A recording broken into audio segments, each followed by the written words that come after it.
नमस्कार दोस्तों, फिर से स्वागत है नई कहानी में। दोस्तों, कहानी को पूरा सुनना और आप इस चैनल पर नए हैं तो चैनल को सब्सक्राइब करना। हेलो दोस्तों, आज की इस कहानी में आप सभी का स्वागत है। दोस्तों, मेरा नाम दिव्या है और यह कहानी तब की है जब मेरी शादी होने वाली थी। मैं अपने घर की लाडली बेटी थी। जब मेरी पढ़ाई पूरी हो गई तो मेरी शादी राज से हो गई। मेरी शादी खूब धूमधाम से हुई। दीपक के साथ कपड़ों का कारोबार था।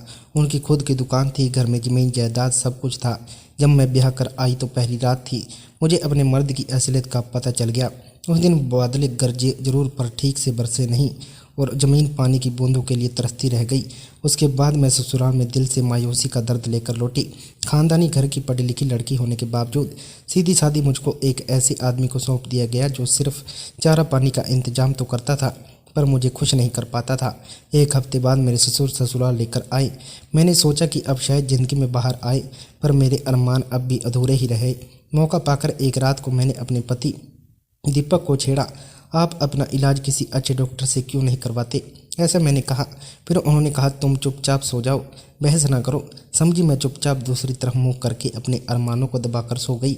समय बीतता गया। ससुराल के मायके आने जाने के बाद चलता रहा। इस बात को हम दोनों समझ रहे थे पर कहते किसी से कुछ नहीं थे। दोनों परिवार हमें देखकर खुश होते कि हमारे बीच आज तक कोई झगड़ा नहीं हुआ। इसी बीच एक ऐसी घटना घटी जिसे मेरी जिंदगी बदल दी। मंदिर में एक पुजारी आकर रुके। उनकी बातचीत से मेरे ससुर को ऐसा नशा छाया कि वे उनके शिष्य हो गए।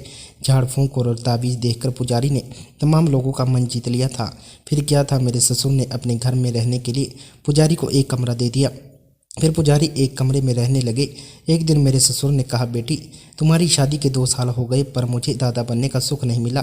कहो तो पुजारी जी से ताबीज दिलवा दूं ताकि इस घर को एक औलाद मिल जाए। मैं समझदार थी। मैं ससुर से उनके बेटे की कमी बताने में हिचक रही थी क्योंकि घर में ससुर, पति और मेरे सेवक कोई नहीं रहता था। इसलिए मैंने कहा, पापा देखेंगे बाबूजी, अभी मेरी तबीयत ठीक नहीं है। उन्होंने कहा, कुछ नहीं कहा। मेरे घर में रहते हुए पुजारी को 2 महीने बीत गए पर उन्होंने मुझको देखा तक नहीं था। उनके लिए सुबह शाम खाना खुद मेरे ससुर लाते थे। दिन भर पुजारी मंदिर में पूजा पाठ करते। झाड़ फूंक के लिए आने वाले लोग लेकर घर आते जो मंदिर के करीब थे। मेरे ससुर दीपक के साथ दुकान में रहते थे। वे सिर्फ पूजा वक्त का या मंदिर आते। पुजारी की कमाई खूब हो रही थी। इसी बहाने मेरे ससुर की कपड़ों की बिक्री भी बढ़ गई थी। वे नाजान पुजारी को चाहते और उनकी बात नहीं टालते थे। एक दिन दोपहर के वक्त पुजारी घर आए और दरवाजे पर दस्तक दी। मैंने अंदर से ही पूछा, जी कौन है? मैं पुजारी, पानी चाहिए। उन्होंने कहा। मैं बोली, अभी लाई। मैं पानी लेकर जैसे ही दरवाज़ा खोलकर बाहर निकली, मेरे जवान हुस्न को देखकर पुजारी के होश उड़ गए। उन्होंने कहा, लाजवाब हुस्न है तेरा, हिन्नी सी आंखें हैं। पुजारी मुझसे एक तक देखते ही रहे, पानी लेना भूल गए। मैंने कहा, जी पानी। पुजारी मुस्कुराते हुए कहा, लाइए, और पानी लेकर अपने कमरे में लौट गए। पर दिल मेरे कदमों में देखकर इधर मेरे दिल में पहली बार किसी पराये मर्द ने दस्तक दी थी। पुजारी अब कोई न कोई बहाना बनाकर मुझको आवाज़ देकर बुलाने लगे। इधर मैं भी राह ताक रही थी कि कब पुजारी मुझे आवाज़ दे। एक दिन पानी देने के बहाने मेरे हाथ पुजारी के हाथ से टकरा गए। उसके बाद मेरे बदन में सनसनी फैल गई। मोहब्बत जोर पकड़ना शुरू कर दिया था। उभरे मन से पुजारी ने मेरे ससुर से कहा, सुनो, मैं कब तक तुम्हारा खाना मुफ्त में खाऊंगा? कल से मेरी जिम्मेदारी सब्जी लाने की है। आखिर जैसा तुम्हारा बेटा वैसा भी मेरा बेटा हुआ।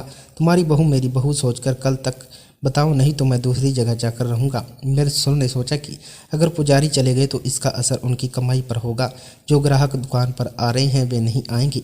उनको जो इज्जत पुजारी की वजह से मिल रही थी वह नहीं मिलेगी। इस समय पूरा गांव पुजारी के अंधविश्वास की गिरफ्त में था और वे जबरदस्ती तावीज अंग्रेजी दवाओं को पीसकर उनमें राखत मिलाकर इलाज कर रहे थे। आप बेटे दोनों ने पुजारी से घर छोड़कर ना जाने की गुजारिश की। आप पुजारी दिखाओ बेटा, बहू कहकर ससुर का दिल जीतने की कोशिश करने लगे। पूजा के बाद घर लौटते हुए ससुर ने पुजारी से कहा, पुजारी जी आप इसे अपना ही घर समझिए, आपकी जैसी मर्जी हो वैसे रहिए। आप घर पर खाना खाएंगे, मुझे गैर न समझे। पुजारी के दिल की मुराद तो पूरी हो गई। अब वह ज़्यादा वक्त घर पर गुजारने लगे। बाहर के मरीजों को जल्दी से तावीज़ देकर भेज देते। इस काम में मेरी सांस भी छुपके छुपके हाथ बटाने लगी थी। तकरीबन 6 महीने का समय बीत चुका था। मेरे और पुजारी के बीच मोहब्बत ने जड़ें जमा ली थी। एक दिन पुजारी ने सोचा कि आज अच्छा मौका है, मेरी चाहत का इम्तिहान ले लिया जाए, और वह बिस्तर पर पेट दर्द का बहाना बनाकर लेट गई। मेरा पेट दर्द कर रहा है, बहुत तकलीफ हो रही है। तुम जरा सा गर्म पानी सेक दो, मेरे सामने कराते हुए पुजारी ने कहा। जी कहकर मैं पानी गर्म करने चली गई। थोड़ी देर बाद उसके बाद वही हुआ जो कि एक पति और पत्नी के बीच होता है। मैं पुजारी और एक मस्त वाला क्रिकेट का खेल खेल चुके थे। हमारे बीच क्रिकेट का भी मैच पूरा हो गया। मेरे पति को इस काम को करने में नाकाम थे, लेकिन पुजारी ने वह सब कुछ कर दिया जो एक पति पत्नी को करना है, जिससे उसका घर और उसका वंश आगे बढ़ता है। पुजारी ने हमारा वंश आगे बढ़ा दिया था और उसका पता मुझे उसके 1 महीने बाद ही लग गया था। अब मेरे और पुजारी के बीच का रिश्ता पति पत्नी का हो गया था। हमने एक दिन बाहर जाकर शादी भी कर ली थी। पुजारी ने मुझे अपनी पत्नी स्वीकार कर लिया था। उसके बाद 1 से 2 महीने ऐसे ही बीत गए। फिर एक दिन मैंने अपने ससुर से कहा, बापूजी मुझे यकीन है कि पुजारी के तावीज़ से जरूर कामयाबी मिलेगी। मैंने अपने ससुर से कहा। उन्होंने कहा, हाँ बेटी, मुझे भी यकीन है। अब मेरे ससुर काफ़ी मालदार हो गए थे। दिन काफ़ी हंसी खुशी गुजर रहे थे। तभी वक्त ने ऐसी करवट बदली कि ससुर की ज़िंदगी में अंधेरा छा गया। एक दिन मेरे ससुर अचानक किसी ज़रूरी काम से घर दरवाजे पर दस्तक देने के लिए काफ़ी देर बाद मैंने आकर दरवाज़ा खोला और पीछे हट गई। मेरा चेहरा घबराहट से लाल हो गया था, बदन में कपकपी आ गई थी। ससुर ने अंदर आकर देखा तो पुजारी का बहाना कर चुपचाप मुंह ढककर लेटे थे। यह देखकर ससुर के हाथ पैर फूल गए। वह चुपचाप दुकान लौट आए। अब क्या होगा मुझे डर लग रहा था। कहते हुए मैंने पुजारी से कहा। पुजारी ने कहा, कुछ नहीं होगा, हम आज ही रात में घर छोड़कर नई दुनिया बसाने निकल जाएंगे। मैं शहर से गाड़ी का इंतजाम करके आता हूँ, तुम तैयार रहना। कहकर पुजारी वहाँ से चले गए। मैंने फ़ौरन अपने कमरे में जाकर अपना सामान को समेटना शुरू कर दिया। मेरे मन में डर और उत्साह का मिश्रण था। मेरे दिल में कहीं न कहीं एक उम्मीद थी कि शायद अब मेरी ज़िंदगी में खुशहाली आएगी।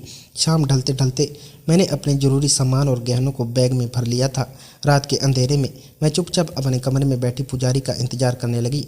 रात करीब 10 बजे पुजारी ने धीरे धीरे दरवाजे का दस्तक। मैंने दरवाज़ा खोला और बिना किसी को आवाज़ दिए बाहर निकल आई। पुजारी ने एक टैक्सी का इंतजाम किया था। हम दोनों टैक्सी में बैठकर शहर की ओर रवाना हो गए। टैक्सी की रफ्तार के साथ साथ मेरे दिल की धड़कनें भी तेज हो रही थी। शहर पहुंचकर पुजारी ने मुझे एक छोटे से होटल में ठहराया। यहाँ कुछ दिन रुकेंगे, फिर नई जगह चलेंगे, उन्होंने कहा। मैंने सहमति में सिर हिला दिया। अगले कुछ दिन हम दोनों होटल में रहे। पुजारी ने किसी से भी अपना असली नाम नहीं बताया था। हम एक नए जीवन की शुरुआत के लिए तैयारी में थे। एक दिन पुजारी ने कहा, सीमा, मैंने एक नया घर किराए पर ले लिया है, वहाँ पर आराम से रह सकते हैं। मैं खुश थी कि अब हमारी ज़िंदगी एक नई दिशा में बढ़ेगी। हम उस नए घर में शिफ्ट हो गए। नया घर छोटा था मगर साफ़ सुथरा था। धीरे धीरे हमारी ज़िंदगी पटरी पर आने लगी थी। पुजारी ने अपना नया काम शुरू कर दिया। अब भी अपने झाड़ फूंक के काम से लोगों का इलाज कर रहा था। मेरी भी उसकी मदद करने के लिए कुछ महीनों बाद मुझे पता चला कि मैं गर्भवती हूँ। यह खबर सुनकर पुजारी बहुत खुश हुए। उन्होंने मुझे ढेर सारा प्यार और ध्यान देना शुरू कर दिया था। समय बीतता गया। मेरे ससुरपति दीपक ने काफ़ी कोशिश की मुझे खोजने की, लेकिन नाकाम रहे और मैं पुजारी अब एक खुशहाल जीवन जी रहे थे। मेरे ससुराल वालों को अब शायद हमारे बारे में कोई खबर नहीं थी।